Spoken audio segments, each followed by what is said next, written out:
¿Qué tal? ¿Cómo están? Buenas noches, bienvenidas, bienvenidos a las noticias. Rodrigo Rojas Vade anunció durante esta jornada su renuncia a la convención a más de 2 semanas de revelar que mintió y que no padece de cáncer. El constituyente anunció que dejará de asistir a las sesiones y que no recibirá su sueldo. Sin embargo, el mecanismo para concretar su salida aún no se define. Paralelamente, algunos constituyentes ya hablan de buscar un reemplazo para Rojas Vade. Marian Basso nos cuenta más. Hago este video para comunicar mi renuncia a la Convención Constitucional, ya que no volveré a asistir, conectarme de forma remota o participar de ninguna votación independiente de mi estado de salud. Renuncia de Rodrigo Rojas Vade a 16 días de revelar que nunca tuvo cáncer, una mentira que afectó profundamente a la Convención, organismo que hoy enfrenta la primera solicitud de uno de los suyos para dejar el cargo que la ciudadanía le confirió. Por muchos días se instaló la interrogante sobre su renuncia. Muchos de sus compañeros en la Convención señalaron que su permanencia era insostenible, que lo mejor era que Rojas Vade diera un paso al costado para resguardar el proceso. Creo que es positivo para la Convención Constitucional, es sano para la Convención Constitucional y es importante que esa renuncia se materialice y se ingrese formalmente un documento a la Convención Constitucional. Una declaración en la cual él va a seguir siendo convencional constituyente, pero dejaría de asistir a trabajar. Y él lo que tiene que hacer es presentar su renuncia justificando cuáles son los motivos de salud, que esperemos sean ciertos esta vez. De igual forma, no aceptaré dinero por los días en que no trabajaré sin justificación. Tan pronto exista el mecanismo para presentar mi renuncia formal, haré uso del mismo. Efectivamente, lo que se busca es un mecanismo para hacer factible su renuncia. En Vamos por Chile señalan que ya existe y que Rojas Vade debe presentar sus antecedentes de salud ante el Tribunal Constitucional para que puedan validar su salida. Sin embargo, expertos como la expresidenta del TC, Marisol Peña, señalan que según la Constitución, el TC no tiene facultades para pronunciarse sobre los constituyentes, pero hay otras propuestas. La enfermedad que padece Rodrigo Rojas Vade, nosotros no lo inhabilita para ejercer el cargo. Hacemos un llamado al Parlamento a aprobar, ¿no es cierto?, la reforma constitucional que pueda ampliar la causal de renuncia. ¿Cómo se va a canalizar la renuncia de Rojas Vade al interior de la Convención? La mesa directiva señaló que durante este martes se referirán a la situación. Pero eso no es lo único que preocupa. Si finalmente se materializa la renuncia del constituyente de la ex lista del pueblo, ¿podrá ser reemplazado? En su video, Rojas Vade señaló que espera que sean 155 los constituyentes que redacten la nueva constitución a pesar de su renuncia. Sin embargo, según algunos, la constitución establece que un independiente, como es el caso de Rojas Vade, no puede ser reemplazado. Si renuncia, la Constitución expresamente dice en el artículo 51, que es para los parlamentarios y se aplica a nosotros, que los independientes no son reemplazados. Deberían quedar 154 constituyentes. Ese sería lo que ocurriría. Es súper importante también que el Congreso haga una reforma constitucional en la cual los independientes tengan reemplazo para que la Convención Constitucional siga siendo paritaria. Parte de las indicaciones que se votarán durante esta semana establecen una forma de reemplazo para independientes. Una de ellas es que se integre a la Convención la persona con más votos después de Rojas Vade en este caso y que sea del mismo género para mantener la paridad. Quiero pedir disculpas a todas las personas que se han sentido traicionadas. He cometido errores muy graves, pero ningún delito. Mi enfermedad es real. Así finaliza la primera declaración en video de Rojas Vade después de confesar la mentira sobre su cáncer y tras declarar el pasado jueves ante la PDI por el eventual delito de perjurio en su contra. En cuanto a su renuncia, hasta que no se defina un mecanismo claro, Rodrigo Rojas Vade seguirá siendo uno de los 155 constituyentes que forman parte de la Convención Constitucional.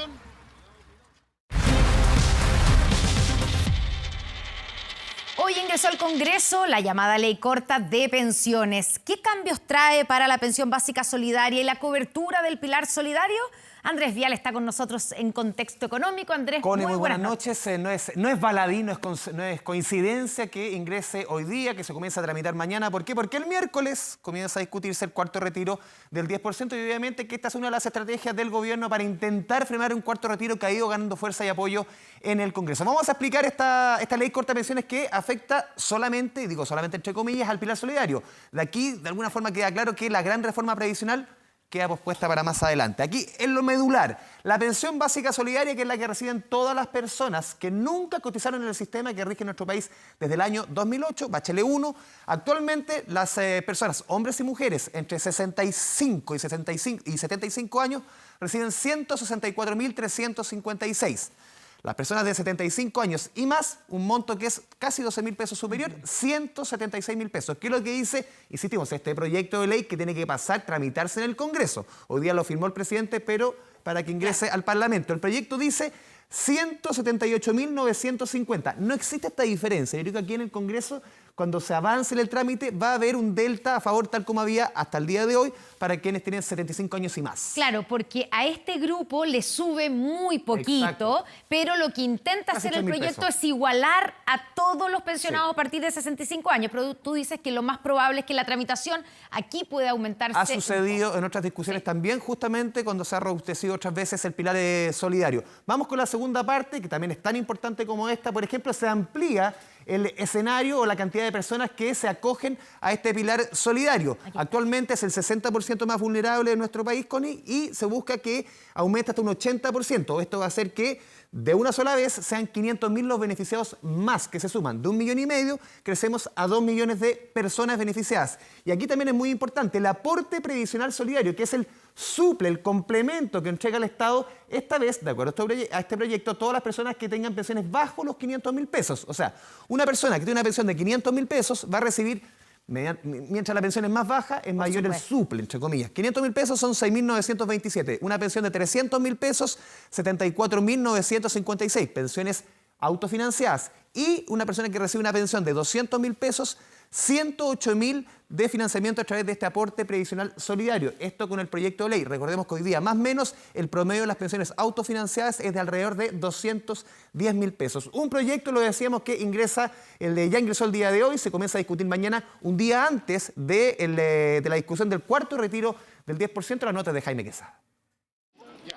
El anuncio llegó hace 2 semanas y este lunes se concretó. El gobierno envió el proyecto de ley que aumentará la pensión básica, incrementará la cobertura del aporte previsional solidario y cubrirá las cotizaciones de las personas que queden sin trabajo. Una iniciativa que se comenzará a discutir justo cuando se retome el debate por el cuarto retiro. No hace ni un sentido traer alivio hoy a costa de peores pensiones mañana. Con ese mensaje el gobierno busca activar mejoras en los montos de la pensión de casi 500.000 jubilados. La ley corta entrará con discusión inmediata al Congreso. La necesaria ayuda del presente no debe comprometer las pensiones futuras. Y eso es lo que busca este proyecto de ley.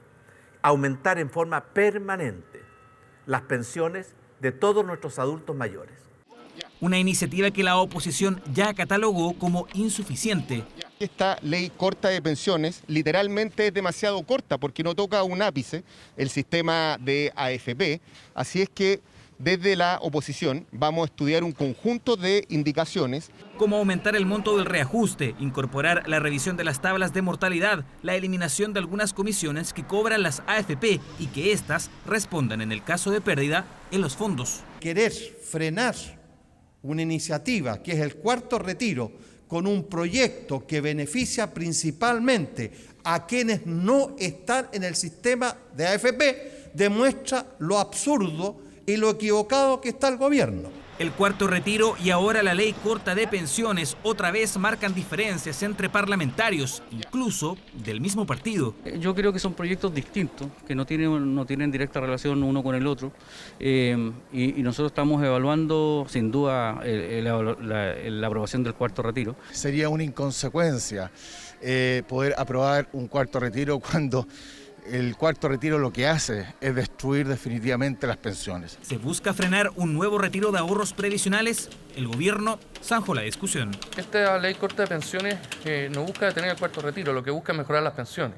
Lo que pasa es que la misma invitación que hemos hecho a que se rechace el cuarto retiro también busca proteger las pensiones. Pero también hubo críticas respecto al momento y la forma en que la moneda busca avanzar con el proyecto de pensiones. Algunos recordaron que la reforma estructural al sistema previsional sigue entrampada en el Congreso. Solamente el reconocimiento por parte de este gobierno de su incapacidad y su ineficiencia. No fueron capaces de sacar en 4 años un proyecto de pensiones de seguridad social para la ciudadanía. Lo urgente, lo inmediato es esta ley que mejora pensiones y eso no inhibe ni deja de lado que el proyecto de ley que está en el Senado siga teniendo la discusión que los propios senadores quieran irle dando.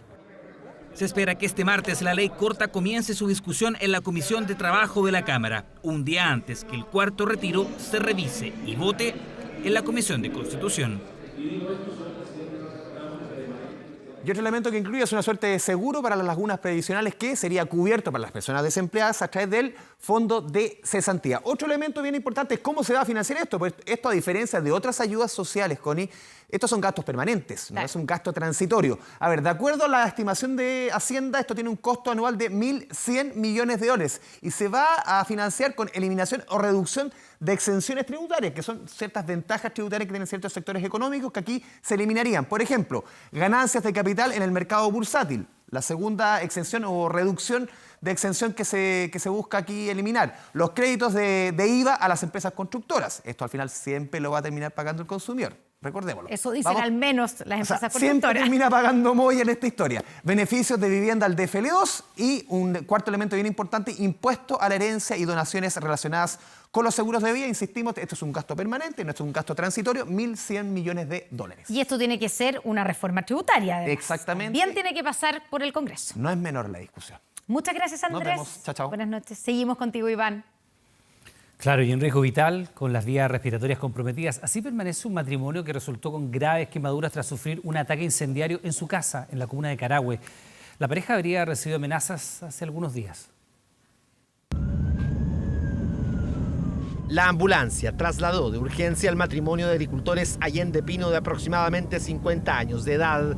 Hombre y mujer casi mueren calcinados en su vivienda en el sector Las Araucarias de Carahue, luego de ser víctimas de un ataque incendiario la madrugada del domingo.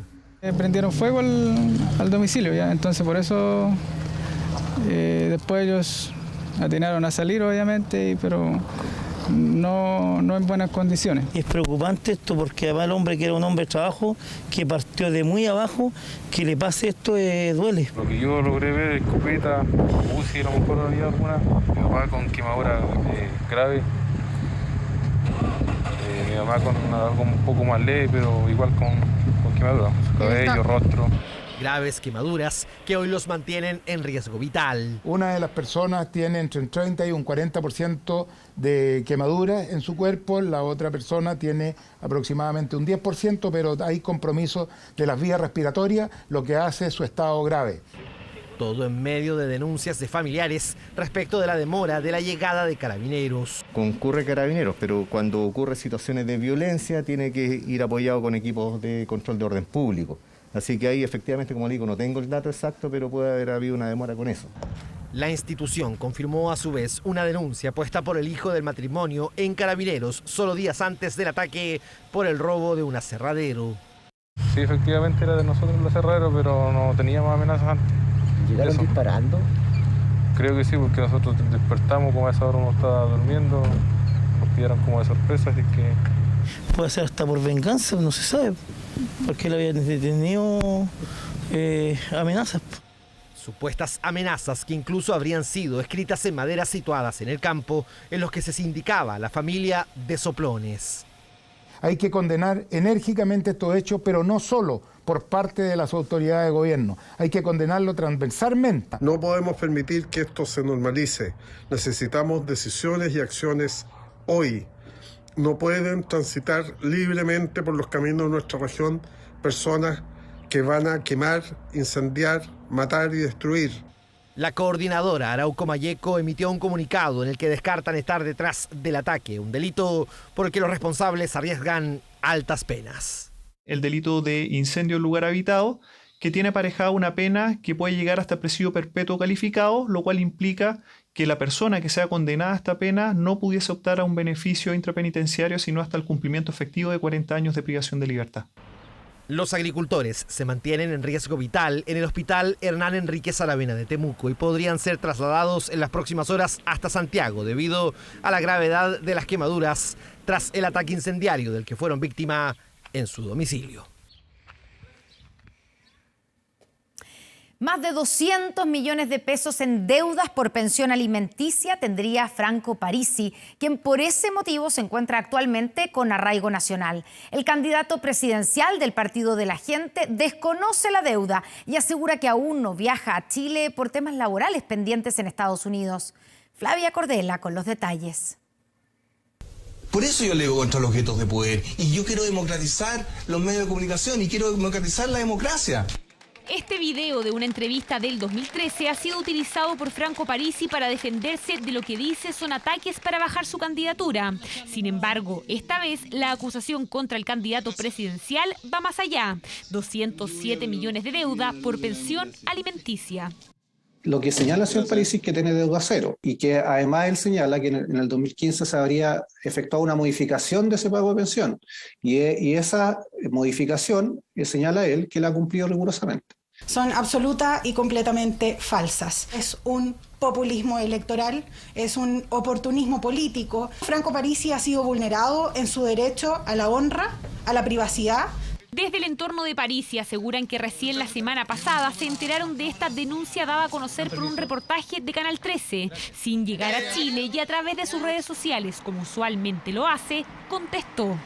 No se me ha notificado de ninguna resolución de forma legal y menos debo la suma irreal y exorbitante que se me pretende cobrar. Atendido lo anterior, solicité al tribunal respectivo la nulidad de todo lo obrado y agotaré, por intermedio de mis abogados, todas las acciones y gestiones destinadas a defender mis derechos que se han visto vulnerados. Hola, ¿qué tal? ¿Qué tal? Muy, pero muy buenas tardes. El pasado 23 de agosto, Franco Parisi no llegó al CERVEL a inscribir su candidatura. Lo hicieron adherentes y representantes del Partido de la Gente, mientras él seguía online el proceso. Él tiene arraigo nacional decretado en agosto del 2020. El señor Parisi, si es que ingresara al país, claro, no podría salir. Pero en ningún caso se ha ordenado la detención del señor Parisi. Y hasta hoy Parisi no ha llegado a Chile y tampoco hay una fecha clara para que lo haga. Mientras que para algunos esto podría explicar su retraso, desde su círculo durante semanas, tal como se ve en este video, han dicho que es porque debe cerrar temas laborales pendientes en Estados Unidos. Fake news, desinformación, sí, nuevamente estamos siendo víctimas como partido y como opción presidencial por algunos medios nacionales que están buscando nuevamente generar desprestigio. Franco necesita trabajar como tú, como cualquier chileno. La polémica se instaló en el debate presidencial y las cartas a la moneda que están con Parisi en la papeleta lanzaron duras críticas contra el candidato del Partido de la Gente. Es absolutamente vergonzoso que cualquier persona esté huyendo de la justicia. Malamente alguien puede aspirar a tener un cargo público si no es capaz de resolver lo básico. No es correcto, no es propio de un candidato estar fuera de Chile en la campaña, esconderse. Un elemento más de los tantos que él tiene para estar inhabilitado como candidato. El tema también llegó al Congreso porque aseguran que solo un 16% de los obligados a pagar se encuentra sin deudas por pensión de alimentos. Es por eso que anunciaron un nuevo proyecto que prohíbe la inscripción de candidaturas a quienes no tengan sus pagos al día. No es posible que quienes pretendan ser autoridades y gobernar no sean capaces de cumplir con su obligación social, moral y fundamental. De bajar de inmediato su candidatura presidencial. No está capacitado para poder dirigir los destinos de este país. El abogado de Franco Parisi señaló que recurrirán a la justicia para revertir esta situación y para que el candidato deje de tener arraigo nacional. Eso esperan que esté solucionado entre esta y la otra semana. Usó la bicicleta que recién había robado para escapar, incluso realizando acrobacias. Luego la vendió a un bajo precio para costear su adicción a las drogas. Bueno, así fue el actuar del ladrón que asesinó a un joven estudiante. Un crimen que por su frialdad conmocionó al país. La reconstrucción que hizo la PDI con imágenes de la ruta del asesino fue clave para lograr una condena de 20 años de cárcel. Asesinó a un niño, se va con la misma bicicleta, con sangre. Él incluso hace hasta piruetas cuando viene sobre la bicicleta. De forma fría y absolutamente calculadora, empezó a ofrecer la bicicleta. Protagonizó un crimen con tal nivel de crueldad, reflejado incluso en su huida. Escapaba sobre la bicicleta que había robado hace solo unos minutos. Camino con curvas, de alto tránsito vehicular y sin bermas, aún así iba a toda velocidad. Ya con esos elementos podíamos posicionar en horario y en tiempo y en espacio a un sujeto hasta ese momento desconocido en una bicicleta de las mismas características que nos señalaba la familia que tenía el joven Trangol. Actuó seguro sobre él, dadas las lesiones que presentaba.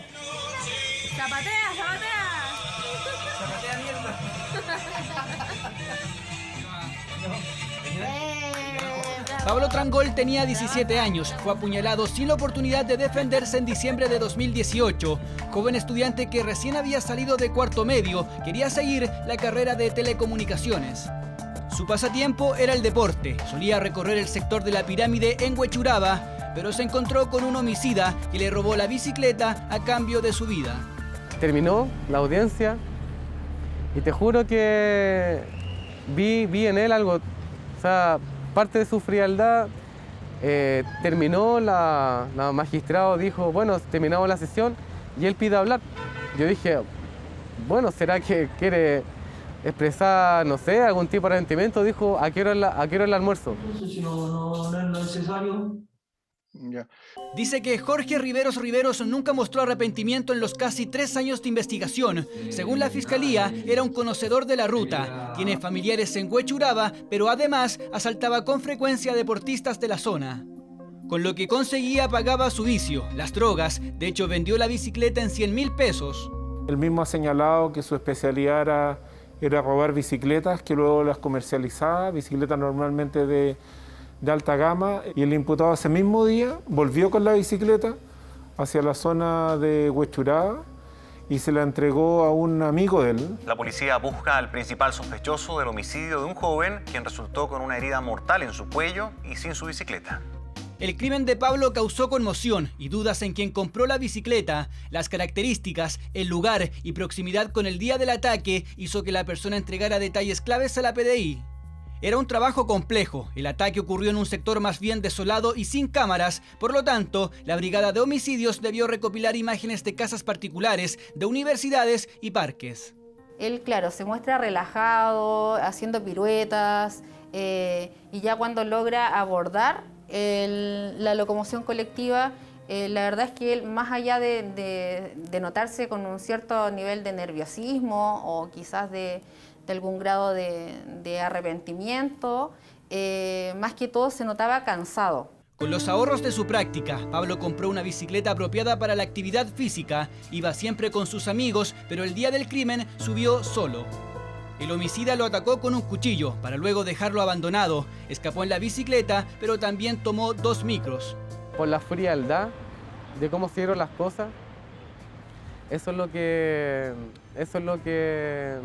nos duele un poco, nos duele como familia. Ese tipo iba a hacer un daño mayor.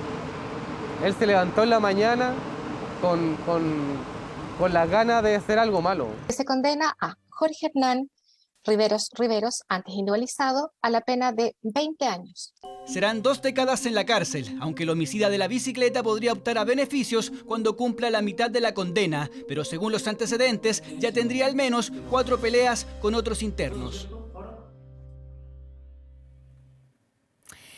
Hay tensión en los mercados mundiales ante una eventual quiebra del gigantesco asiático inmobiliario Evergrande, una inestabilidad que ya repercute aquí en nuestro país. El IPSA sufrió su mayor retroceso desde mayo. El cobre alcanzó su precio más bajo en un mes y se disparó el dólar. Andrea Aguilar nos cuenta más.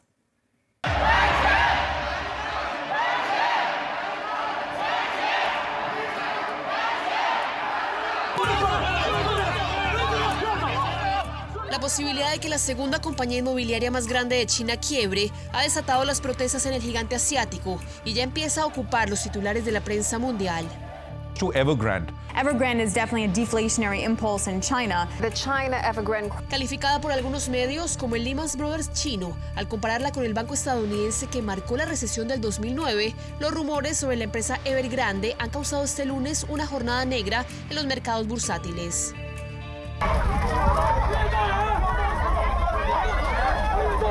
Aunque la semana pasada la compañía había rechazado estar en riesgo de bancarrota, el grupo fundado en 1996 tiene actualmente una deuda de más de 300.000 millones de dólares y esta semana podría caer en default al no poder hacer frente a sus obligaciones.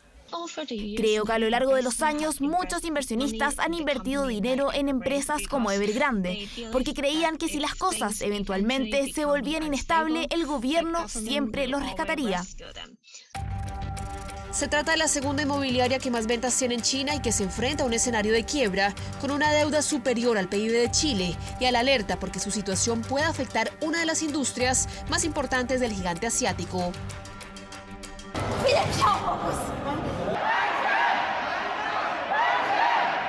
Y eso lo que está generando es una preocupación porque si es que esta empresa llega a quebrar, se va a extrapolar y se va a contagiar todo el mercado inmobiliario en China y eso va a repercutir en el crecimiento del país asiático. Esta compañía, que actualmente emplea más de 200.000 personas de manera directa, tiene participaciones en otras industrias como los vehículos eléctricos, los parques temáticos y hasta el fútbol. Sin embargo, la mayoría de expertos coinciden en que la eventual quiebra de Evergrande impactaría la economía global si sus efectos se extienden exclusivamente a otras empresas de la industria inmobiliaria. Si esto eventualmente se transforma en un efecto dominó, ahí sí que el impacto económico podría ser mucho más profundo y afectar de manera más amplia a economías lejos de China, como puede ser el caso de Estados Unidos o de Chile. Un efecto dominó que ya se siente en Chile, en donde se disparó el dólar y el precio futuro del cobre llegó a su menor valor en un mes, en un escenario en el que China es el principal consumidor del metal rojo a nivel mundial. Y por supuesto vamos a ver un freno en la recuperación económica de China y eso va a impactar directamente al precio del cobre. Por lo mismo, si es que llega a ocurrir esto, estamos esperando que el precio del cobre caiga por debajo de los $4 la libra. Pero los analistas destacan que el gobierno chino y sus bancos son el principal salvavidas de esta compañía, cuyos activos se movilizaron en escenarios en donde no había una demanda real. Es muy fiel reflejo de lo que significa el modelo de crecimiento basado en deuda, en un entorno de tasas bajas, de mucho dinero fácil, donde se fomentan burbujas especulativas que llega un momento en que hace falta demanda. Sin embargo, aún se mantienen abiertas posibilidades de reestructuración de la deuda, renegociación con los acreedores o incluso un rescate de la empresa por parte del gobierno chino, que la considera una de sus compañías más relevantes. Esta es una empresa, no una empresa típica, es una empresa que, por decirlo así, es emblemática dentro de las grandes empresas chinas que han surgido en los últimos 10 años. Este jueves se cumple el plazo para que este gigante inmobiliario pague $83 millones del vencimiento de intereses de un bono que desató una crisis que ha hecho temblar los mercados internacionales y que amenaza el crecimiento económico del principal socio comercial de Chile.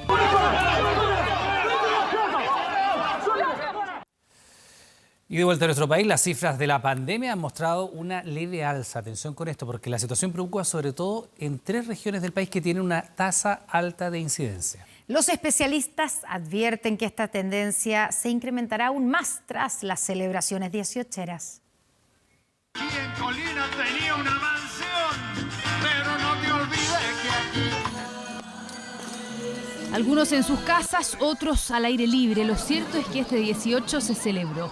Todo en medio de la pandemia que, querámoslo o no, sigue presente. Incluso en la última semana se ha registrado un leve repunte de 8% en los casos. En Arica, por ejemplo, preocupa el incremento de contagios, sobre todo porque se trata en su mayoría de la variante Delta. Es producto de que no hemos relajado, yo creo, con las medidas. La gente ha empezado a salir en mayor cantidad, el tema de las fiestas. Es preocupante porque afecta los trabajos, la economía, el comercio mismo. Igual hay que tener miedo.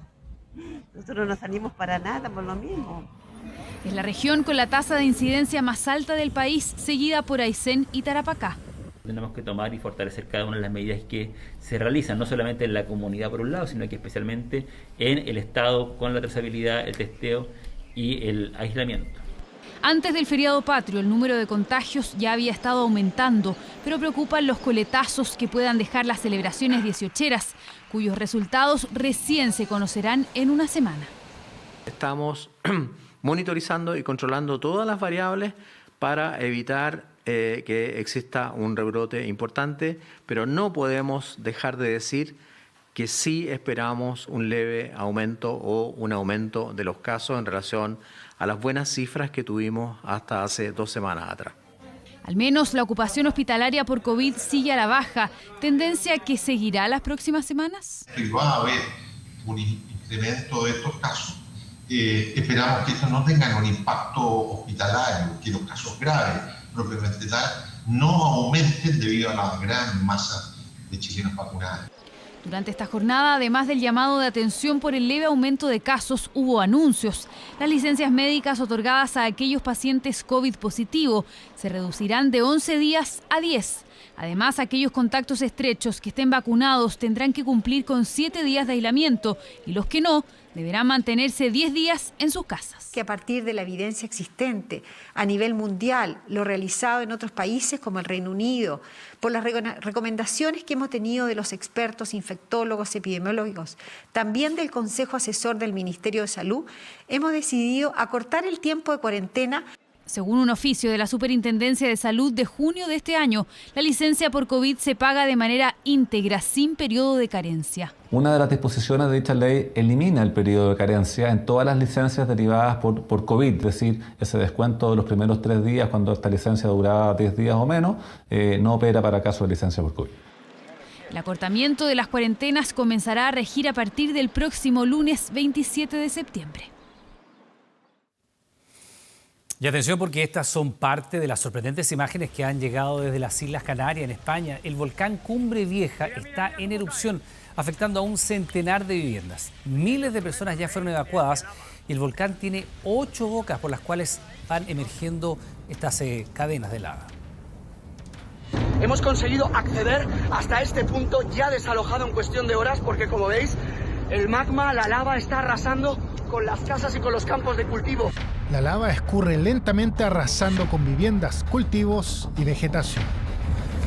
Desgraciadamente esta ya se la comió. El panorama es desolador. Las autoridades locales estiman que un centenar de viviendas simplemente desaparecieron debido al río de lava que avanza tras la erupción del volcán Cumbre Vieja en La Palma, Islas Canarias, la misma que mantiene el cielo cubierto con inmensas nubes de ceniza.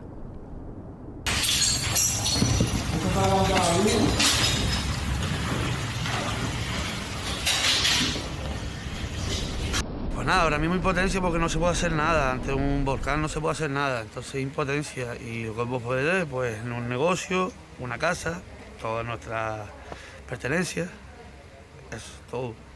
El impacto es tal que el volcán ubicado en el Parque Nacional del mismo nombre, Cumbre Vieja, ya emitió 20.000 toneladas de dióxido de azufre. Son cientos los equipos de emergencia que trabajan en la zona.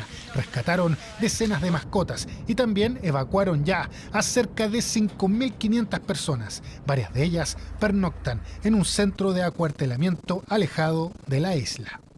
No, la casa no la ha perdido, pero el volcán está como a 200 metros, entonces nos evacuaron anoche.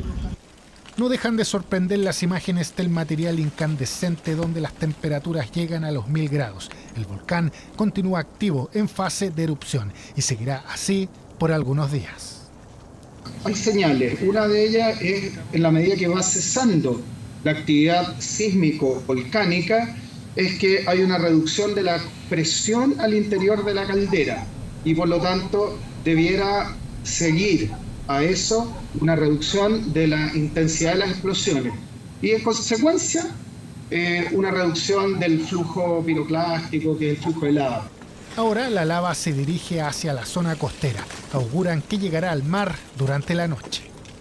Toda España está con La Palma y que esa solidaridad pues evidentemente no es de hoy, solamente en el momento en el que estamos dando respuesta a este hecho insólito de la naturaleza, sino que también cuando pase, que evidentemente terminará en algún momento, pues el compromiso de las instituciones también se notará en la reconstrucción y la recuperación de todo lo dañado y de todo lo perdido. Hace 50 años que no se producía este fenómeno en España, erupción que fue precedida por una serie de enjambres sísmicos que luego derivaron en este río de lava.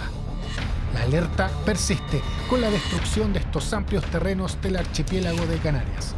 El último informe de las autoridades destacó que al menos no hay víctimas fatales.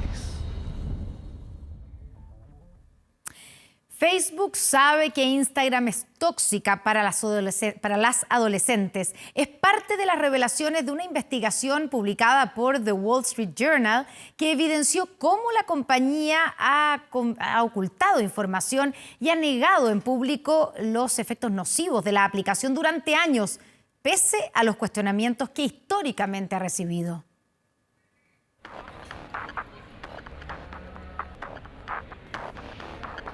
Yo creo que me levanto viendo Instagram y me acuesto viendo Instagram. No puedo estar un día sin no ver Instagram. Es la cuarta red social con más cuentas en el mundo, la preferida si se trata de usuarios jóvenes. Bueno, realmente como que te cambia toda la cara, como que uno no es igual a la foto. Y es quizás lo que más atrae de Instagram, la posibilidad de convertirnos y mostrarnos al mundo como esas personas que no somos, pero queremos ser.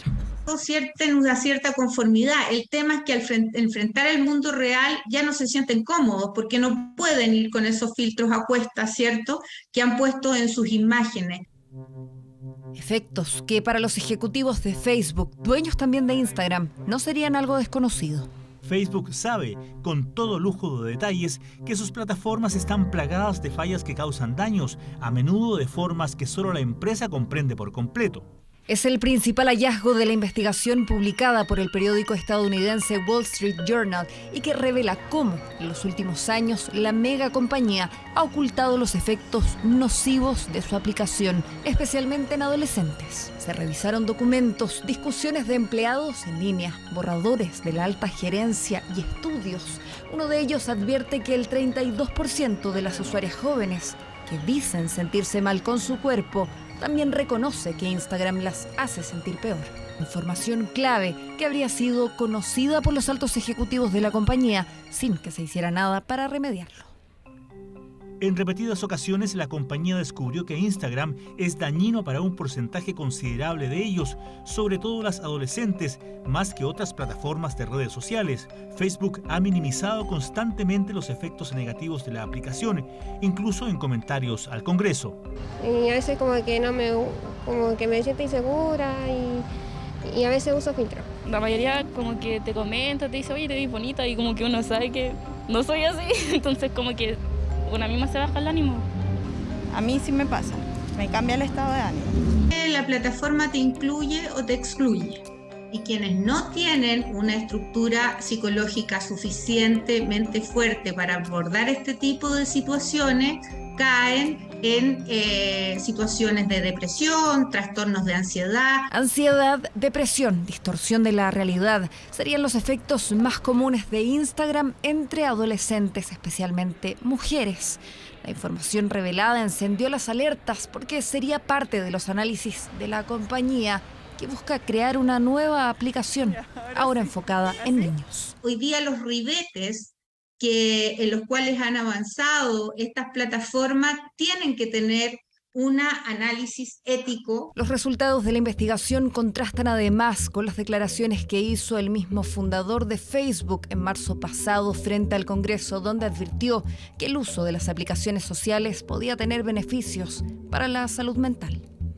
Las últimas revelaciones harían que Zuckerberg vuelva a enfrentar a las autoridades. Lo que van a hacer es que lo van a citar, obviamente por parte de los miembros del Congreso de Estados Unidos, lo van a citar, lo van a interrogar, y si esta información es efectiva y que claramente la ocultaron para tratar de proteger obviamente la aplicación, lo que van a hacer es que los van a multar. Aunque advierten los expertos, la multa respondería más al ocultamiento de información frente a las autoridades que al no haber tomado medidas para remediar los efectos tóxicos de una aplicación que cada día suma más seguidores. Y una madre denuncia negligencia por parte del Hospital Gustavo Fricke de Viña del Mar. Acusa que encontró a su hija desamarrada de su cuna y con excremento en manos y rostro. Era mi hija y miren la deposición. Mi bebé está llena de caquitas. Es la voz desesperada de una joven madre. ¿Estaba amarrada? No está amarrada. Miren, por favor, miren esto. Esto no puede ser. Se ausentó solo por 3 horas del Hospital Gustavo Fricke de Viña del Mar. Cuando llegó después del cambio de turno, se encontró con esta chocante escena. ¿Dónde estaban que no la vieron? Estaba amarrada, se desamarró solita. Miren el riesgo de infección. Primero que me encuentro a mi hija con excremento en su carita, en sus manos, en la cuna, en su ropa, en todo. No había ningún profesional, o sea, yo decía, ¿dónde está la enfermera? No, que el turno anterior, que este turno, entonces nadie se hizo responsable. Me impresiona mucho.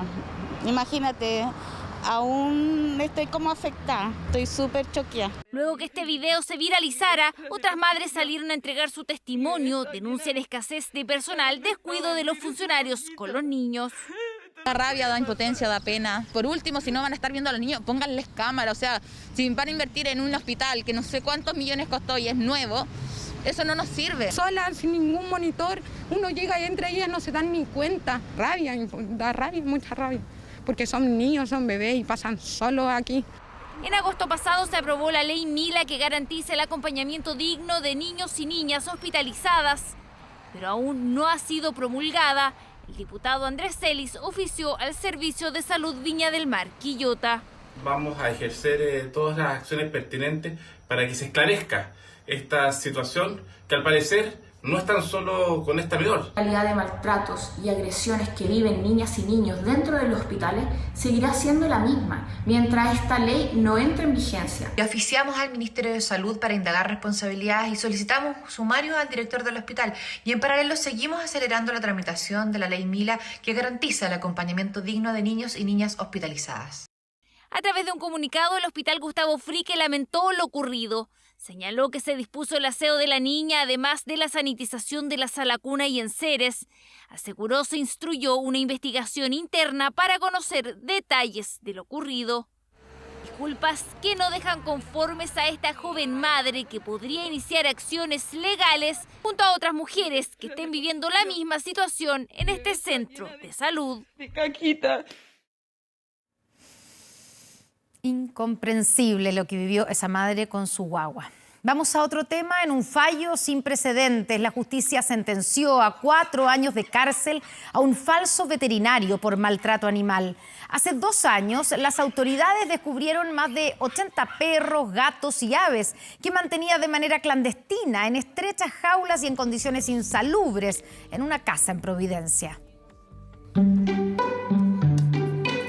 Él es Blue. Ella Suki, ella Dominga y él Lupito. Hoy lucen contentos y bien cuidados, pero su destino podría haber sido totalmente distinto de no haber sido rescatados de esta vivienda en Providencia que albergaba en estas condiciones alrededor de 80 animales. Chihuahua, bulldog francés, dachshund, hay gatos también de raza persa, himalaya, también hay ave exótica. Un hecho que quedó al descubierto en julio de 2019 y que daba cuenta del grave estado en que se encontraban estos animales a manos de un falso veterinario. Tenían lesiones de piel, en los ojos, en los oídos, habían infecciones de todo tipo, todos los animales estaban en importante estado de desnutrición. Lleno de hongos en las orejas, en las patas, estaban llenos de pelones, sucios, de muy mal olor. De hecho, nos demoramos como un mes en sacarles el mal olor. Lupito es uno de los sobrevivientes. Tenía apenas 10 días cuando fue rescatado de la jaula donde vivía con su madre. Por entonces la justicia formalizó a Claudio Parra Hidalgo por el delito de maltrato animal. Quedó en libertad con arraigo nacional y firma mensual, pero a más de 2 años del hecho, el pasado jueves el tercer tribunal oral lo declaró culpable. Lo clave es que esta sentencia no solo le puede imponer una pena de hasta 3 años en la lectura de fallo, sino que además le va a establecer una imposibilidad o una inhabilidad para tener animales dentro del marco de la legalidad. Y que se haya individualizado a cada animal en razón a su tipo de daño y a su condición, la verdad es que nos parece un gran avance. Eso porque la investigación determinó el daño a cada una de las mascotas. La Fiscalía pidió 4 años de presidio para Claudio Parra Hidalgo, una multa de 30 UTM y la inhabilidad perpetua de tenencia de animales. Un caso que marca un precedente en cuanto a maltrato animal y que fue ratificado en la sentencia dictada este lunes. Se resolvió condenar al acusado a la pena de 4 años de presidio menor en su grado máximo, sustituyéndosele, atendía su irreprochable conducta anterior, por la pena sustitutiva de libertad vigilada intensiva. Que le hayan dado 4 años de presidio, pero sobre todo la prohibición de por vida de volver a tener animales, creo que es un triunfo. Así reaccionó el municipio de Providencia, el que tiene la custodia legal de estos animales, que durante más de 2 años han estado al cuidado de distintas fundaciones. Alma de Gato recibió a 11 canes y 2 felinos. ¿Podríamos decir que en Chile existe la justicia? Porque es primera vez que va a haber una sentencia ejemplificadora con respecto a un caso de maltrato animal. Los informes de veterinarios del municipio de Providencia, junto a los emanados por la Brigada del Medio Ambiente de la PDI, fueron claves para establecer las condiciones de hacinamiento y la mala nutrición que provocaron patologías graves en la salud de estos perros y gatos, consignando así el delito reiterado de maltrato animal. Vamos a tener que, con la sentencia, volver a revisar el estado de los animales. Los que tienen dueños, buscar sus dueños, y los que no, las ONG tendrán que buscar nuevas familias, como los finales felices que estos animales yo creo que tanto merecen. Nosotros decidimos enviarlo a hogares temporales y el 50% de ellos quiere adoptar a los perros que nosotros entregamos. O sea, están en excelentes condiciones de vida. Lupito hoy se deja querer al igual que los otros animales rescatados. En estos 2 años de juicio, varios de quienes habitaban en estas jaulas no vivieron para ver esta condena ejemplificadora, la primera por maltrato animal desde que se implementó la ley de tenencia responsable. Y con esta foto publicada en sus redes sociales, un joven anunció su fatal ataque en Rusia. Un tiroteo que dejó 6 muertos y varios heridos. En la misma publicación, el tirador aseguró que su motivación era el odio. Una mañana de pánico en Rusia. Específicamente en la Universidad de Perm, una ciudad a 1.400 kilómetros al este de Moscú. Un estudiante aterrorizó a compañeros y profesores en un breve pero fatal tiroteo. Empezamos a correr adentro como un rebaño de ovejas. Nos persiguió como pastor hasta la entrada. Así actuó Timur Bekamansorov, de tan solo 18 años y autor de este brutal tiroteo que dejó 6 víctimas fatales y al menos 19 heridos de bala. El tirador, que era estudiante de Derecho, publicó esta foto en redes sociales previo al ataque, advirtiendo que su motivación era el odio y descartando así razones políticas o religiosas. Al escuchar los disparos, que duraron aproximadamente 5 minutos, algunos de los 3.000 estudiantes que se encontraban en la universidad lograron escapar, mientras que otros se refugiaron dentro del propio recinto. Pasamos más de 1 hora en una sala de conferencias. Había alrededor de 60 personas allí. Cerramos las puertas y lo bloqueamos con sillas y mesas. El tirador resultó gravemente herido mientras se resistía al arresto por parte de miembros de la policía de tránsito, quienes fueron los primeros en acudir al lugar. Entré al edificio y en el primer piso vi a un joven armado que bajaba las escaleras. Lo llamé diciendo, déjalo. Después el joven me apuntó con el arma y disparó. Usé mi arma de fuego después de eso. El atentado ha conmocionado al país más grande del mundo. Vladimir Putin incluso interrumpió una reunión con el Comité Central de Elecciones para expresarse respecto al violento hecho. Entiendo que ninguna palabra de compasión puede apaciguar el dolor de esa pérdida, especialmente cuando hablamos de jóvenes que recién están comenzando sus vidas. Este es un gran desastre, y no solo por las familias que han perdido a sus hijos, sino por el país en su conjunto. El director de la Universidad de Perm canceló las clases durante toda esta semana y habilitó un lugar para rendir homenaje a las víctimas frente a una de las entradas de las dependencias. Las autoridades de la ciudad han declarado este 21 de septiembre como día de luto en todo el estado. El autor de los disparos se mantiene hospitalizado. De vuelta en nuestro país, lo dijo anoche en Estado Nacional. El diputado Jaime Mulet anunció que no irá a la reelección a pesar de estar inscrito como candidato. La razón, la decisión de la Fiscalía para formalizarlo por el presunto delito de cohecho pasivo ocurrido en 2016. El parlamentario acusó persecución política. Kevin Felgueras con la nota. La gente sacará sus propias conclusiones. Yo tengo claro que yo me transformé en un objetivo político de algunas personas. Me voy a querellar contra todas las personas que sea necesario una vez que esto termine. Yo hago un paso al costado, no tengo para qué estar. Definición que el diputado Jaime Mulet dio a conocer en Estado Nacional de TVN, declinar su candidatura a la reelección en el Parlamento, luego que hace solo 2 días la Fiscalía decidiera formalizarlo por el delito de cohecho pasivo. Es como sospechoso, o sea, después de 5 años de estudio de esta causa, pero además sin ni siquiera la oportunidad de que Jaime pudiera ir, ¿no es cierto? Espero que el diputado renuncie a su fuero parlamentario para enfrentar a la justicia sin ningún tipo de trato privilegiado. A Prueba de Dignidad tiene que construir un estándar por sobre lo que ha sido la política en los últimos años. Una causa que se investiga desde el 2016. El exalcalde de Tierra Amarilla, Osvaldo Delgado, habría confesado que en 2016 el actual diputado Jaime Mulet, en ese entonces sin cargo público, le habría ofrecido una coima por 400 millones de pesos.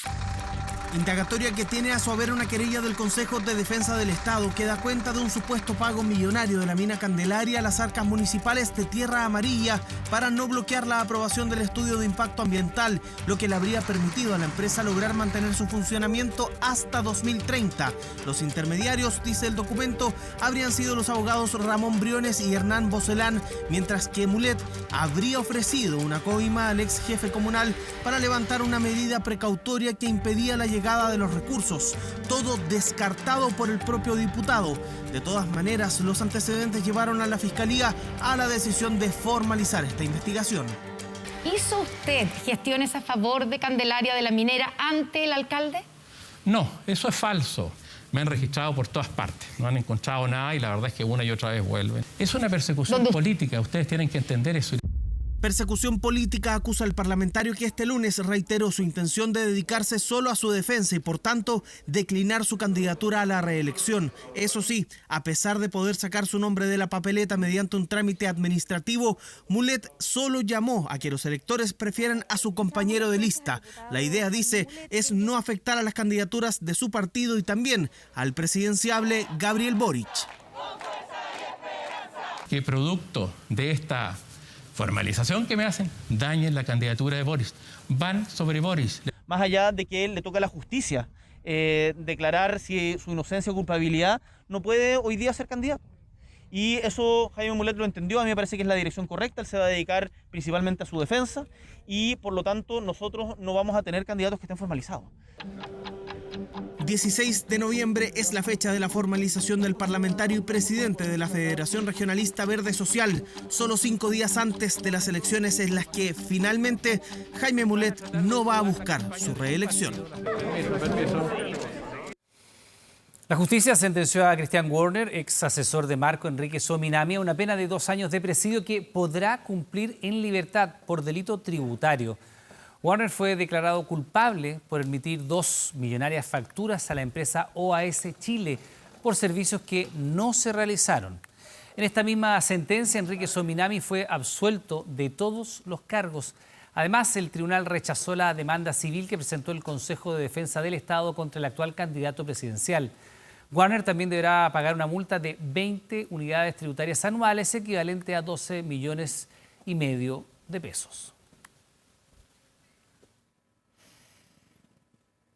Y este registro muestra a 2 personas prendiendo fuego a un edificio donde están las oficinas de recepción municipal de Rancagua.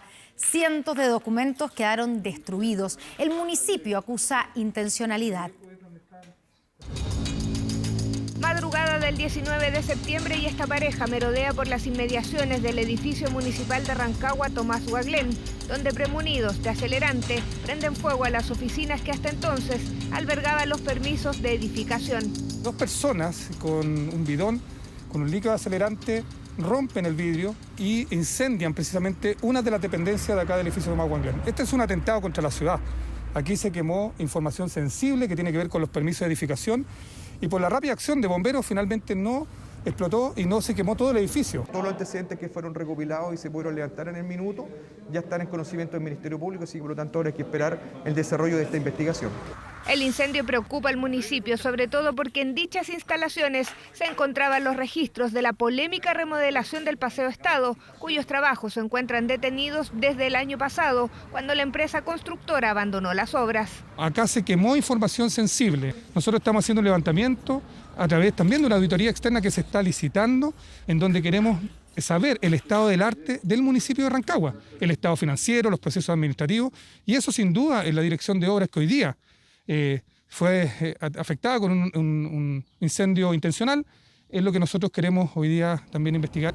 El hecho se suma a otras amenazas sufridas por el edil en los 70 días que lleva en el cargo, preocupación que manifestó incluso en La Moneda. Tenemos un compromiso de él también para que haya una investigación clara, que se instruya precisamente tanto a Carabineros para que esto no quede en la nebulosa, sino que tengamos una respuesta y se persiga y también se condena a los responsables. A ver, yo creo que lo que hay que hacer aquí es ser prudente, esperar que ojalá la Fiscalía y la Policía avance en la investigación y poder determinar quiénes son los responsables de estos hechos. La Fiscalía ordenó diligencias tendientes a esclarecer el siniestro y a encontrar a sus autores. En paralelo, el municipio catastra los documentos destruidos, aunque ya se clarificó que el incendio no afectó a una serie de documentos que el actual alcalde prepara para presentar a la Contraloría, donde denunciaría presuntas irregularidades cometidas durante la administración anterior.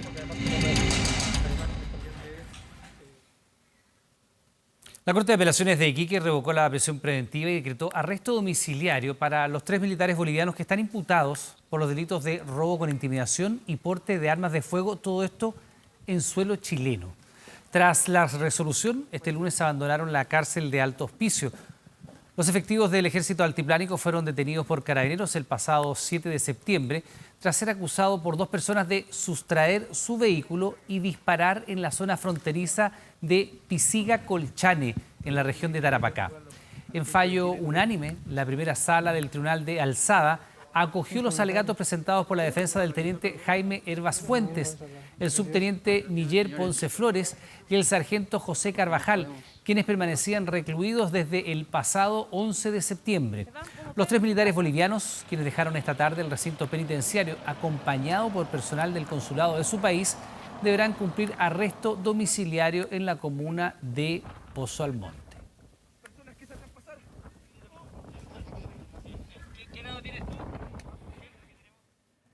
Y tras varios días de búsqueda, apareció el cuerpo sin vida de la youtuber Gaby Petito en un parque en Wyoming. Hasta ahora, el principal sospechoso es su novio, quien la acompañó en su viaje y volvió sin noticias de ella hace 20 días.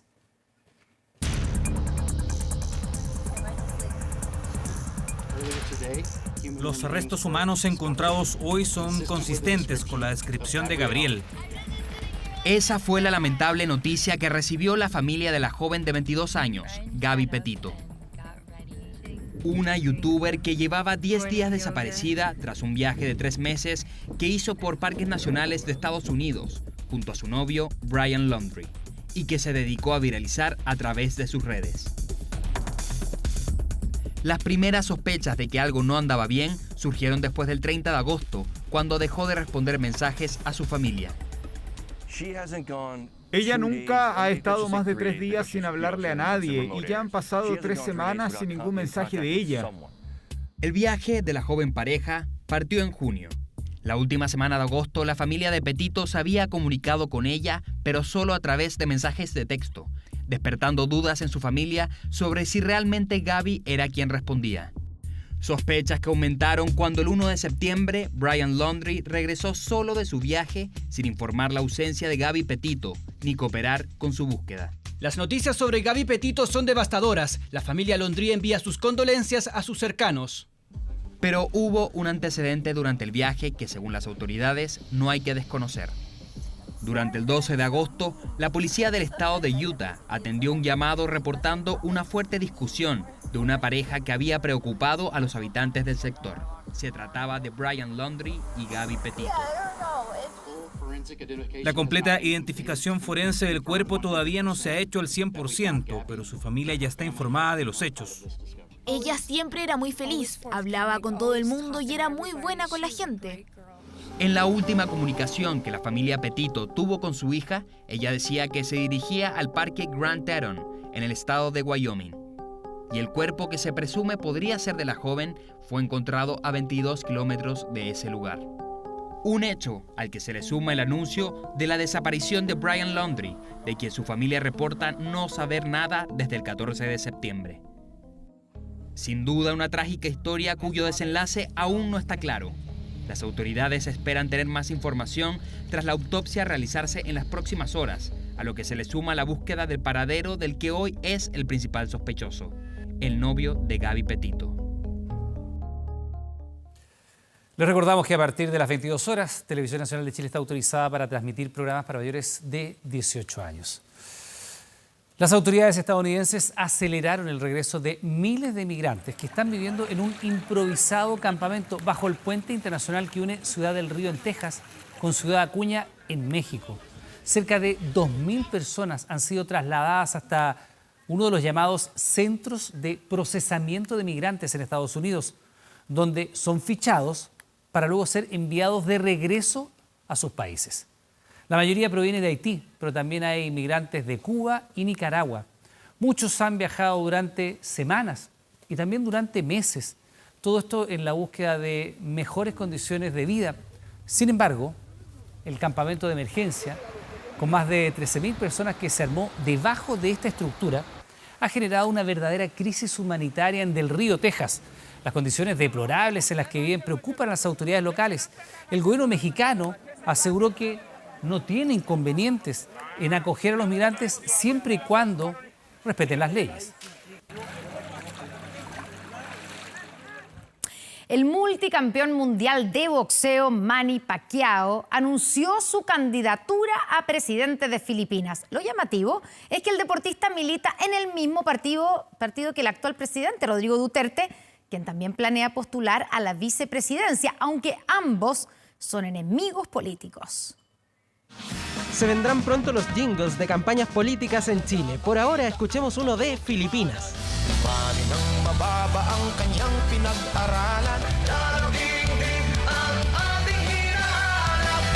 Es de Manny Pacquiao, que quiere ser presidente, porque se vienen elecciones en Filipinas y podría usted quizás no recordar quién es el actual presidente allí. Es este. Habrá violaciones mientras haya mujeres guapas. Si sus vidas están en peligro, disparen a matar. Me importa una mierda que alguien esté observando mi comportamiento. Famoso por su estilo, es Rodrigo Duterte, a quien la Constitución filipina le impide repostularse a presidente en 2022, pero sí le permite ir a la elección de vicepresidente. Y la campaña se convertirá en un verdadero cuadrilátero, porque en esta esquina...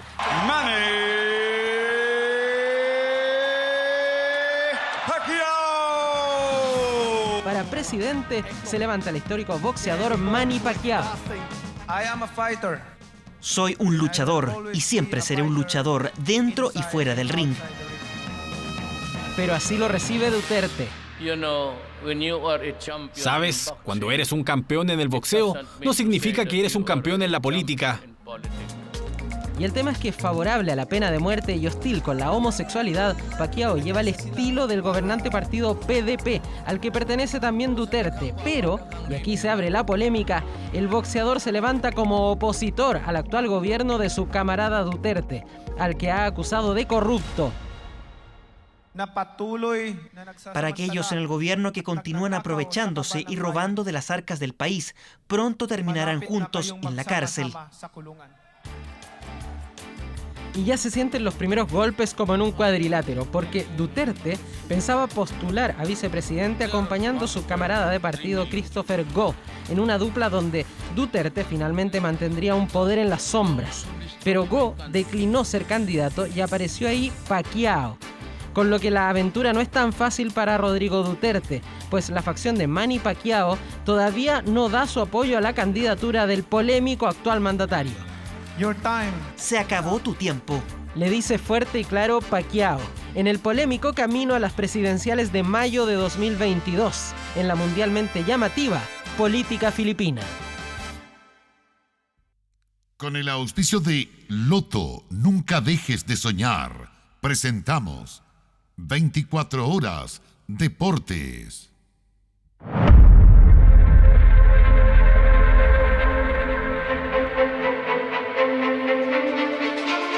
Este domingo se juega la versión 190 del Superclásico.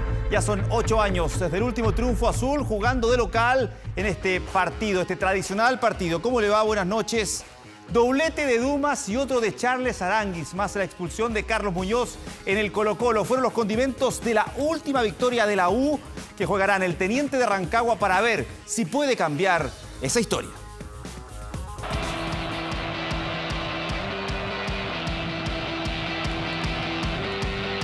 Estadio prácticamente lleno, sin mascarillas, mucho menos distanciamiento social y qué decir de la existencia del COVID. Corría el 5 de mayo del 2013, una fecha grabada a fuego en el hincha de la Universidad de Chile. 2 goles de Juan Ignacio Duma y uno de Charles Aránguiz le daban a la institución el último triunfo en un superclásico jugado como dueños de casa. De eso ya han pasado largos 8 años sin victorias laicas como local, algo que el actual plantel quiere dejar atrás.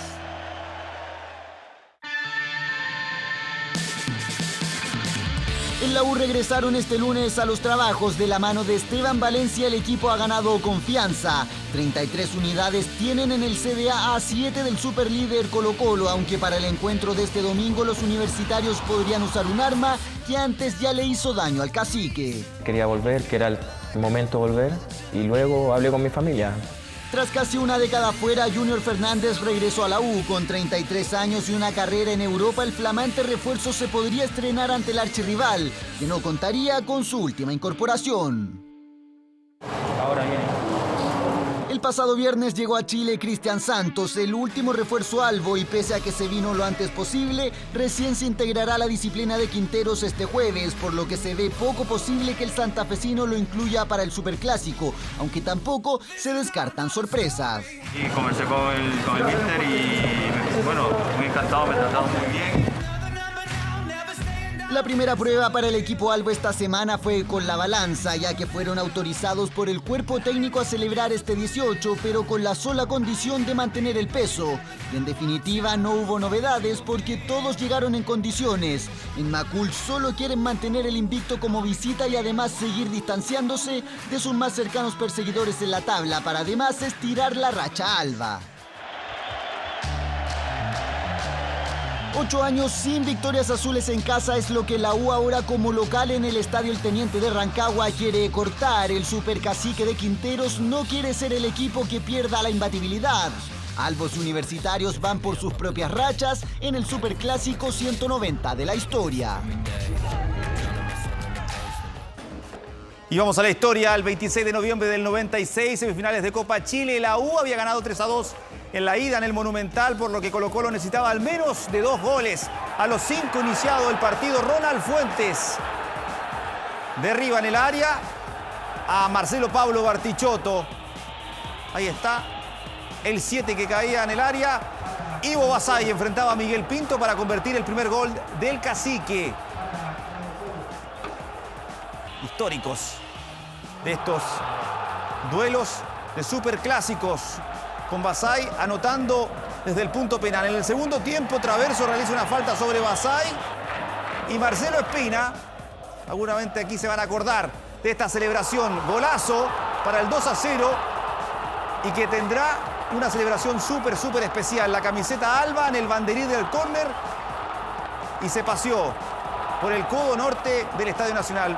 Años más tarde, Felipe Flores habría repetido lo mismo. Así Colo-Colo avanzaba a la final de la Copa Chile, que terminaría ganando al vencer a Rangers de Talca. Y un ex colocolino abrió la polémica en Argentina. Enojo provocaron las declaraciones de Emiliano Vecchio, quien aseguró que favoreció cuando jugaba por Colo-Colo a Unión Española para que fuese campeón cuando vestía la camiseta del cacique.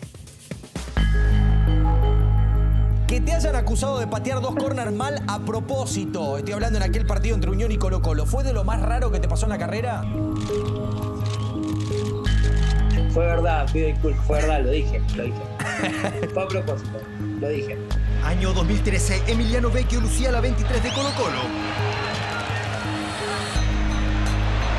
Pases como estos quedaron en el recuerdo en aquel partido de Colo-Colo con Unión Española. Los hispanos, si ganaban, eran campeones del torneo de transición. Yo jugaba en Unión Española. Sí. Me venden a Colo-Colo. Última fecha, Colo-Colo Unión Española. Si Unión Española nos ganaba, era campeón. Si nosotros ganábamos, el campeón era el clásico rival nuestro. Por el amor que yo tengo a Unión Española y por el que era el clásico rival nuestro, yo no le iba a hacer ni un gol. O sea. Una declaración que no fue bien recibida. Emiliano Vecchio de inmediato quedó en el centro de la polémica. Pocas veces se ha escuchado a un futbolista decir que jugó para atrás, como se dice en jerga futbolera. Ni contamos a dónde fueron los corners, ¿no? Y se ve un poquito pasado. El equipo afectado fue Universidad Católica, por eso el presidente de Cruzados, Juan Tagle, reaccionó. Vergüenza. Lucas Domínguez, que jugó ese partido, añadió: Todavía estamos esperando el tiro de esquina. El técnico interino del Cacique en ese encuentro era Hugo González, que pidió que Vecchio rectifique sus palabras y que dejen claro que el Cacique sí quería ganar en ese partido, según Red Bull. Ganó Unión Española, salimos campeones. ¡Salimos campeones! ¡Estamos en el otro equipo! Declaraciones que salpicaron a Colo-Colo, que tal vez no tenían malas intenciones o que incluso fueron dichas en un contexto distendido en la entrevista. Pero lo cierto es que la sinceridad de Emiliano Vecchio dejó una polémica que será difícil de borrar.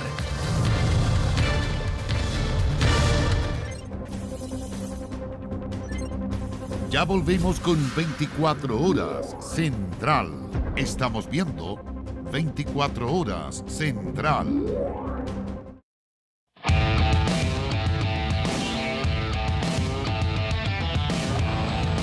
Le pregunté cómo estaba, me dijo, bien, sin problema, ya está. Leo Messi ya tuvo su debut en el Parque de los Príncipes, claro que con polémica. El astro argentino ingresó como titular, pero fue sustituido al minuto 76 de partido. Y aquí cambió toda la emoción, toda la onda que había en ese estadio. Un cambio que molestó muchísimo al argentino. Mire. Se va Leo. Empieza a dosificar a Messi. La salida no deja de ser una rareza. Y el gesto, ¿no? Sí. Un cambio inesperado. A Messi no se le puede quitar, sino que se lo digan a Pochettino. Vaya mirada, vaya mosqueo. Una cara que desde la banca lo dijo todo. Al final son decisiones futbolísticas y que después sabemos en esta profesión que no puedes contentar a todo el mundo. En su debut en el Parque de los Príncipes, Lionel Messi fue sustituido a 15 minutos del final del partido. Un cambio que casi nadie entendió y que hizo enojar al rosarino. No, la reacción fue solamente, le pregunté cómo estaba, me dijo, bien, sin problema, ya está. Eso fue la conversación en la banda. Una rabieta que dio la vuelta al mundo. Messi salió enfurecido de la cancha. Impresionado como todos, no quiso ni saludar a Pochettino. Una actitud que también fue criticada. Leo, mal. Leo, mal. La mano se le da siempre. La mano al entrenador se la da siempre. Estés enfadado, contento o estés en éxtasis. Da igual, le das la mano siempre. Seguramente la sorpresa lo nubló al ver su número en la tablet de cambio. Una imagen que solo se ha repetido 18 veces en una década. Ahí está la noticia de la tarde. Leo Messi, lesionado después de haber marcado un gol, se va del terreno de juego. Y de esas varias por golpes o lesión, jamás por bajo rendimiento. Messi tuvo un primer tiempo notable. Pudo marcar en 2 ocasiones, pero el travesaño le negó su primer gol con la camiseta del PSG. Lío se fue entre aplausos después de una sustitución inexplicable y berrinche que despertó la polémica en la ciudad de la luz, del amor y desde hace unos días, la ciudad de Messi. Porque soñar no cuesta nada, Loto está súper acumulado. Y este martes reparte 5.350 millones de pesos. Loto, nunca dejes de soñar. Y distensión muscular, esa es la lesión que marginó Arturo Vidal del partido del Inter frente al Bologna. El cuerpo médico de los lombardos detallaron que tras realizarle exámenes al volante chileno arrojó molestias en su ingle derecha y que seguirá bajo observaciones. Así Vidal se perderá el partido de este martes ante la Fiore y probablemente el compromiso del sábado ante el Atalanta. Noticias que sigue muy de cerca Pinto Durán pensando en la triple fecha donde Vidal está suspendido por amarillas. En la primera para enfrentar a Perú el 7 de octubre, pero disponible para Paraguay y Venezuela vistiendo la camiseta de Chile. Y con esta información finalizamos el bloque deportivo del día de hoy, pero usted sigue informándose en 24 horas Central, digo. Pausa y regrese acá en TV.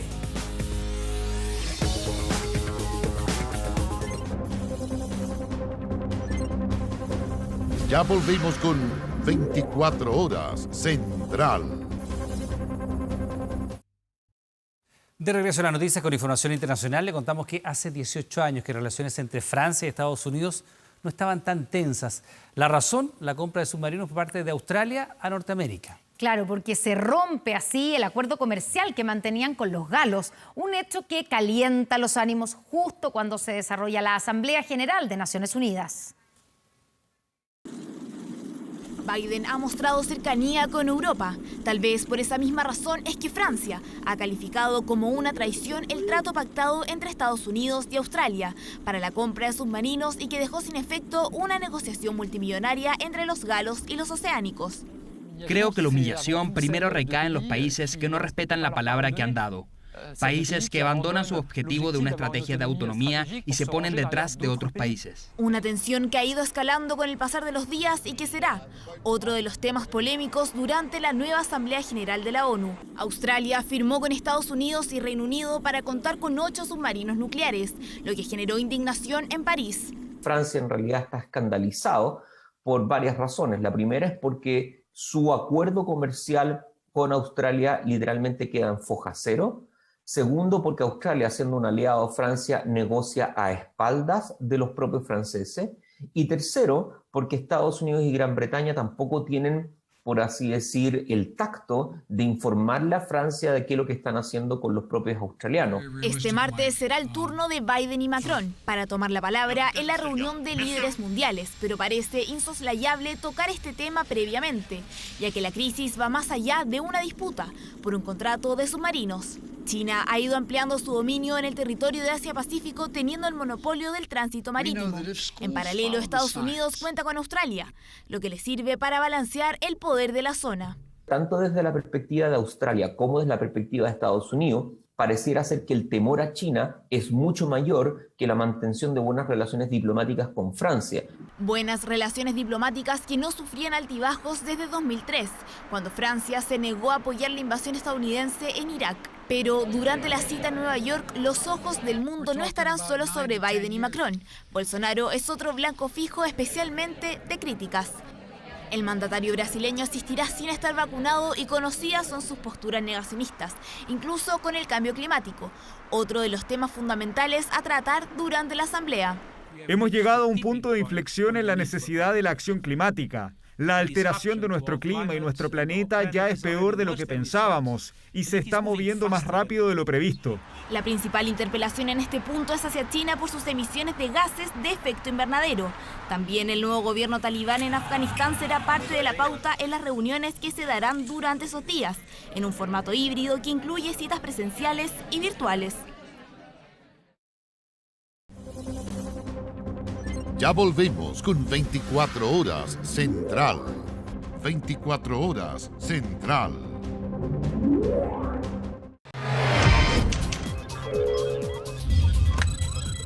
...24horas.cl. Este lunes, el Ministerio de Salud informó cambios para 11 comunas en el plan Paso a Paso. La subsecretaria de Salud Pública explicó que los cambios comenzarán a regir a partir de este miércoles. Conócelos en 24horas.cl. Bien, pues estamos terminando las noticias. Como siempre, le damos las gracias por estar junto a nosotros. La invitación es que siga nuestra sintonía. Llega un nuevo capítulo de ERCAI. No se lo pierda. Que tenga buenas noches. Buenas noches, hasta mañana.